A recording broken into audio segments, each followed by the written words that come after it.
So, a couple of weeks ago, someone came to the door of the church and they wanted to speak to the pastor. It was urgent. So Aaron came and he let me know. Usually when this happens, somebody's going through a crisis of some kind. And I stopped what I was doing and I came over to the door and the person said, "You're the pastor?" And I said, "Yes, I am."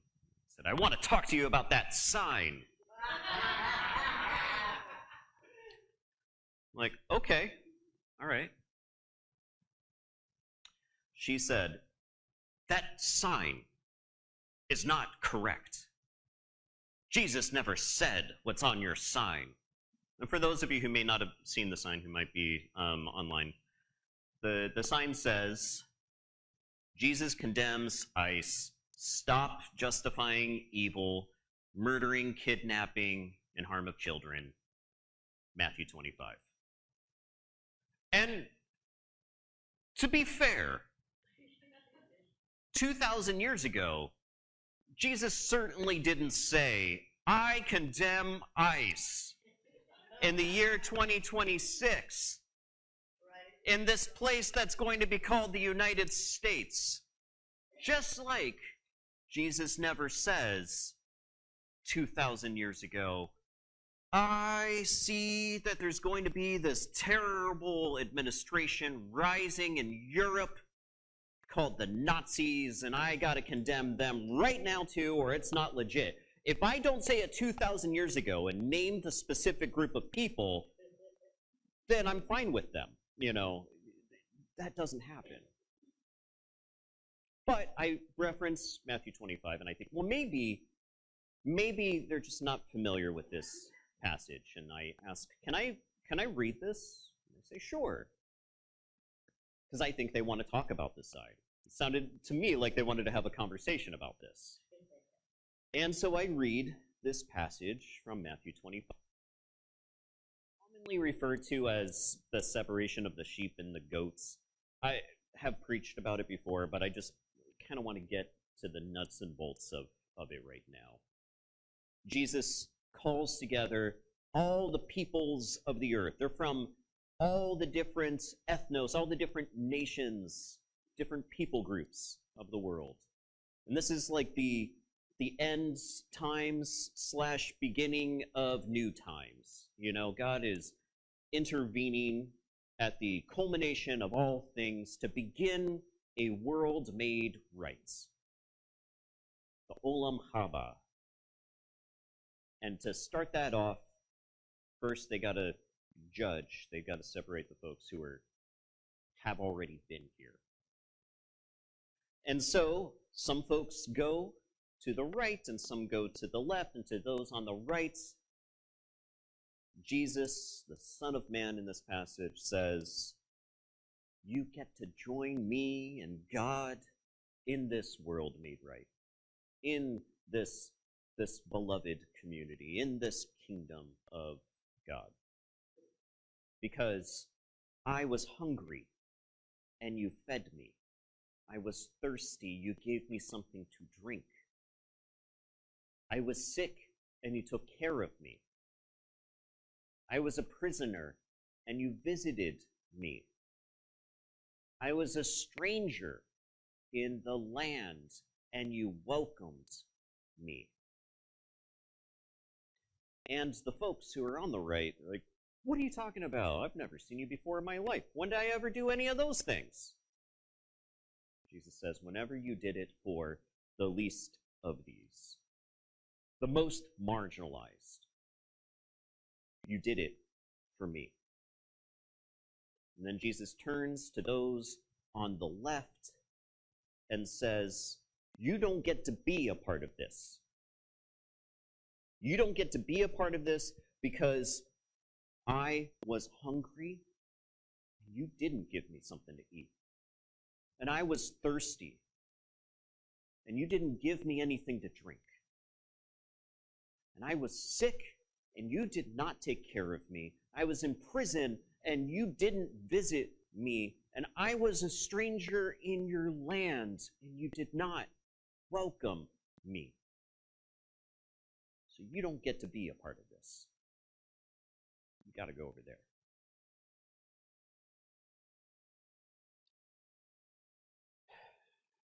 And the woman responds to me, I do all of those things. And I say, great. Then this passage isn't about you. My sign's not about you then. But you're condemning ICE, and I support ICE. Well, ICE is who's the signs for and people who are supporting them, because we ought to care about how our actions affect other people, how we're treating the stranger in our land, right? And if we're supporting folks who are kidnapping and murdering and stockpiling people in concentration camps, I mean, to me, that sounds worse than just ignoring the need of the stranger in our land, right? That is actively working against our immigrant neighbors and their children.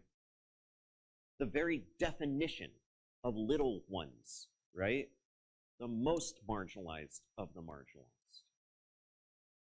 And she says, yes, well, Jesus also says, let he who is without sin cast the first stone. And I realized I got to preach on this passage. I wasn't going to preach on this passage because there's a lot to cover in the book of John. And I was like, for reasons I'm going to get into in a little bit, this one was on the chopping block. Then I realized, you know, we actually do need to talk about this. We need to talk about this, and the more I reflected on it, the more I was coming to own, for most of us, this may be the only passage we know or have heard from the book of John. So that makes it even more important that we talk about it, right? So in our story, Jesus is teaching up on the Mount of Olives. And the religious leaders, the Pharisees and the Sadducees, they collude together in the book of John. Now, they have a trepidatious relationship with one another historically. They're two different kind of religious and social leadership factions. But in our story, they're working with one another because they both want to discredit Jesus. They're upset with him. They want to find some reason to shut him up. So they find this woman caught in the act of adultery, which, if I'm going to be honest, if I could name, like, the most embarrassing acts to be caught in the middle of for others to, like, drag me out, you know, and condemn me for, like, that's got to be top 5, right?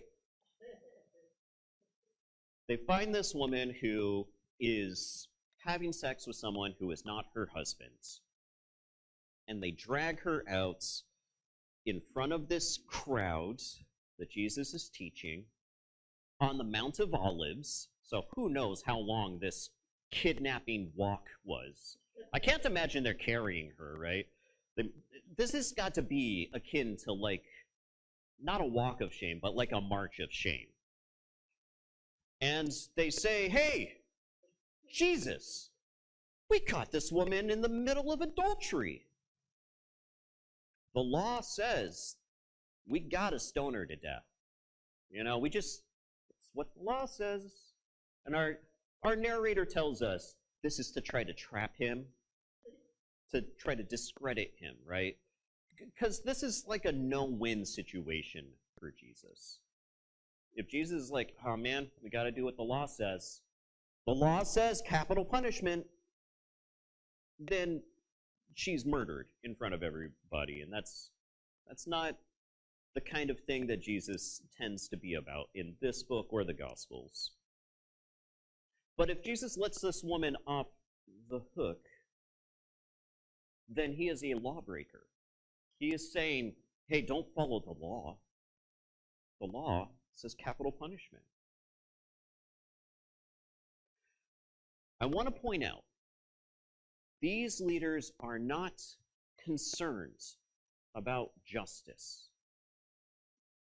If they were concerned, really, about justice, surely they would have the man committing adultery with her also brought forward. But that guy is nowhere to be seen in this story.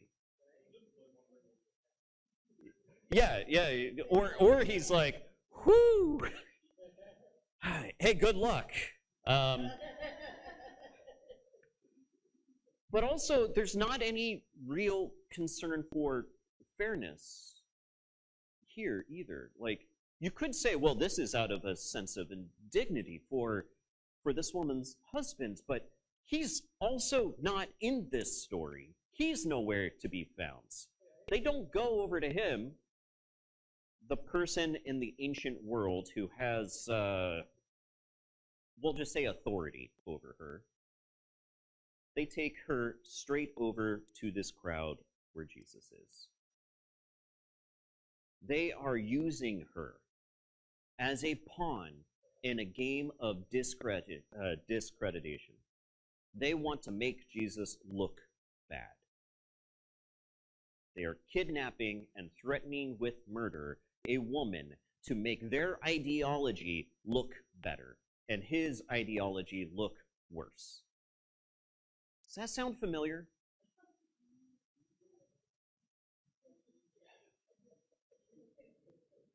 So Jesus bends down to the ground and he starts doodling in the sand. We never know what he's doodling. You know, it might be like cartoon animals, might be writing some words. We just don't know. And Jesus says, while he's doodling, let he who is without sin cast the first stone. And these leaders are so convicted from this statement, from this invitation at self-reflection,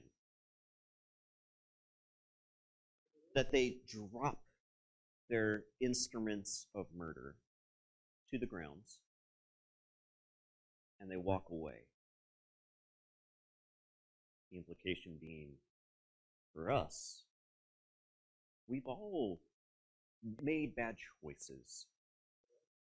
We've broken the law, whether it be the Torah or just minor aspects of the rules our society's run by. So we shouldn't be so quick to rush to judgment, right? It's part of why this passage is so powerful is because it's just so beautiful and obvious, right? Jesus turns to the woman and he says, well, hey, where are all the folks who are going to kill you? Oh, they're not here? If they don't condemn you, I don't condemn you either. Go and sin no more. This is a story that has such great resonance. It ends up being told in like our literature, in different versions, again and again and again. One of the first American stories is the Scarlet Letter, right? It's just kind of like a long-form adaptation of this, in a sense. But I do want to point out that this is not a story about avoiding the confrontation of evil and avoiding the confrontation of wrongdoing. Because what is Jesus doing in this story? He's directly calling it out. He's directly pointing out the hypocrisy of what these leaders are doing. And Jesus does pick sides. This is one of my greatest frustrations when we pull from passages like this to be like, well, Jesus doesn't ever pick a side on anything. Therefore, Jesus must silently just promote my side. Therefore, Jesus is pro-Christian supremacy. Where are you getting that from? There are texts you can maybe like squinch and get that from, but it's not this one. It's not this text. This text, Jesus is confronting hypocrisy and wrongdoing of those thought leaders, any of us who may be tempted to not just think we're better than the most marginalized amongst us, but who utilize the marginalized for our own ends.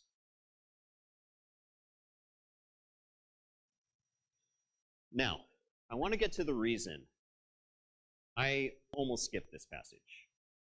It's a forgery. One of my favorite passages in the book of John is a forgery. One of our favorite passages in the New Testament is not original to the book of John. It's a much later add-on.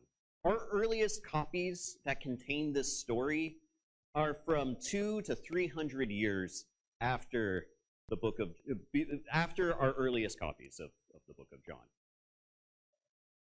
It is a wow. That's a wow, right?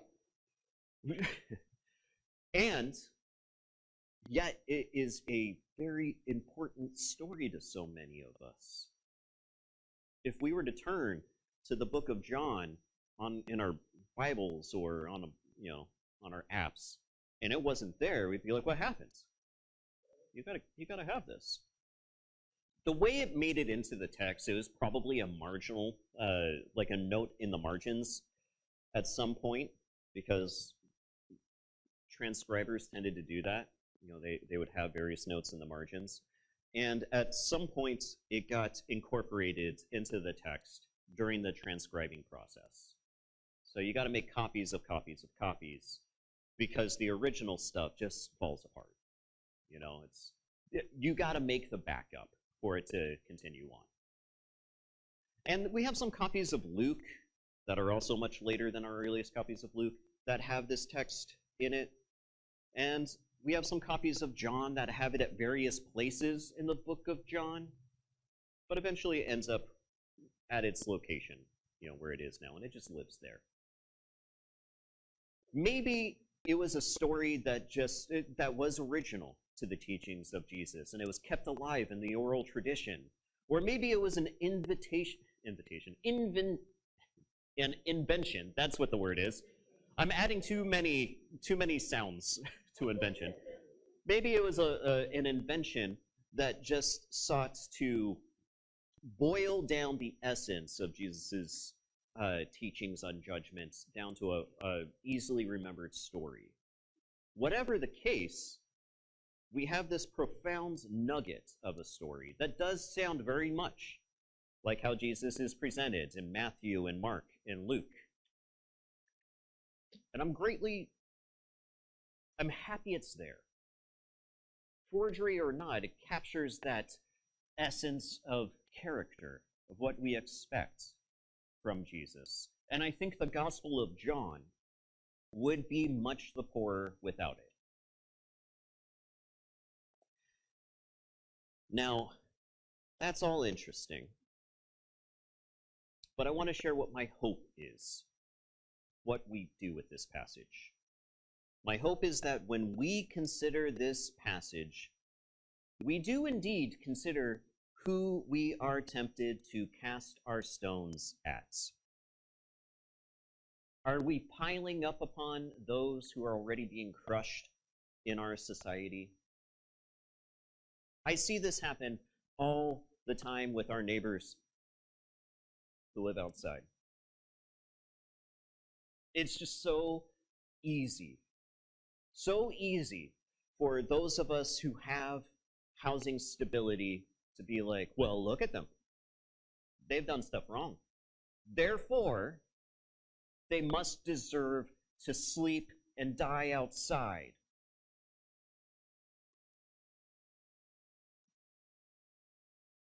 Are we piling up on those who are struggling to eat?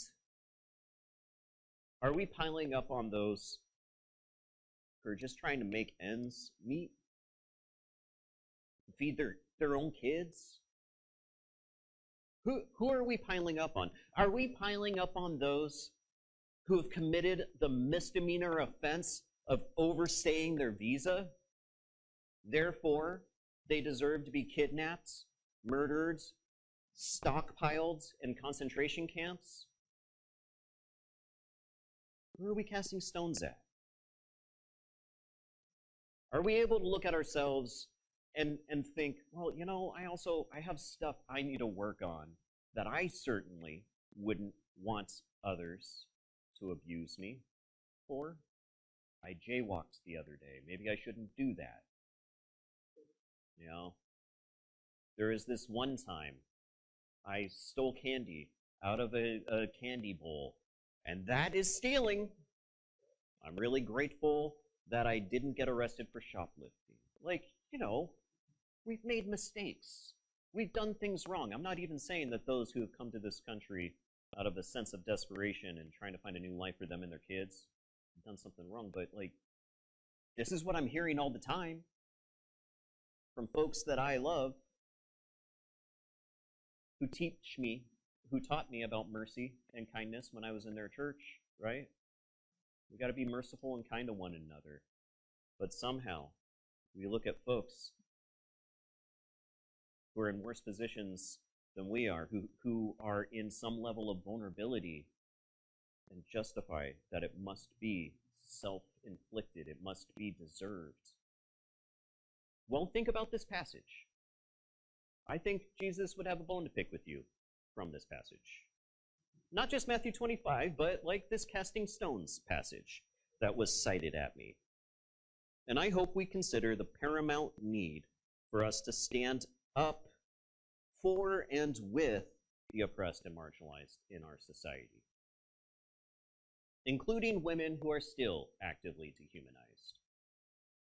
I mean, there's a reason the story has resonated throughout the ages, because I think so many of us have known women who have been used as pawns to justify the power games of other men. Men who say they care about justice and fairness, but don't.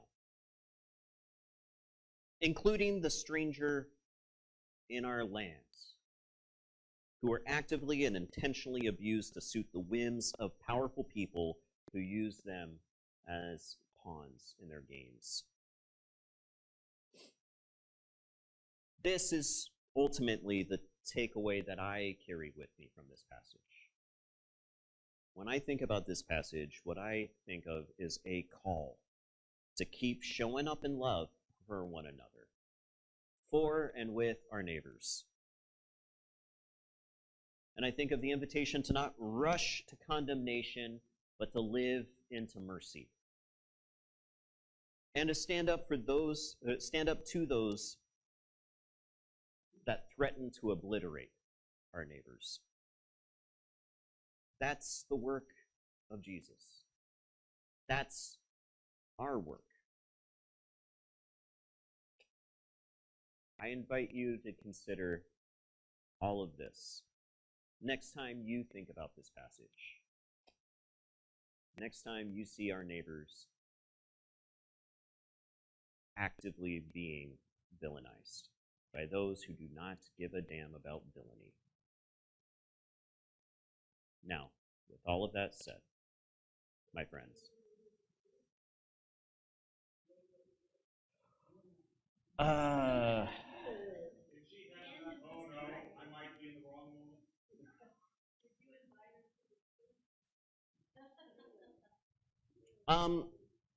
I don't want to share. I don't want to share too much. Maybe we'll see her again. Maybe we won't. I hope I got to plant a seed. I hope that she's doing some reflection and introspection. I want to point out I've needed people to call me in too, to plant a seed in me, to invite me to do some introspection and reflection as well. You know, some of you have mentioned that this marquee has been useful and helpful for you. And And I'm glad for that. Somebody mentioned they heard honking as they were walking in through the door because of this sign. Part of the reason I'm leaving it up. Yeah. But my hope with that sign is that we are planting seeds, you know? I don't know what fruit will be born out from it, and I have to let that go. I have to let go of the need to cultivate fruits that is being potentially harvested in somebody else's life. But I think that's part of why we need to be able to call out evil when we see it happening. Some folks will nurture that fruit. I have. Some of you have, right?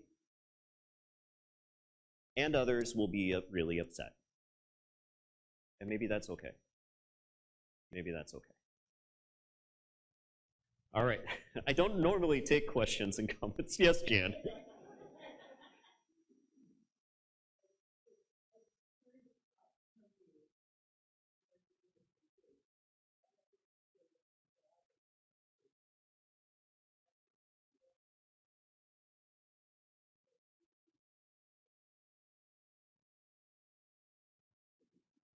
I love that. Reach out to Jessica with Restorative Justice. We have kind of a beginning relationship with Russell Helpers. And also, I would love to have coffee sometime. All right, my friends. Don't continue agging me on. We'll never get to coffee and cookies.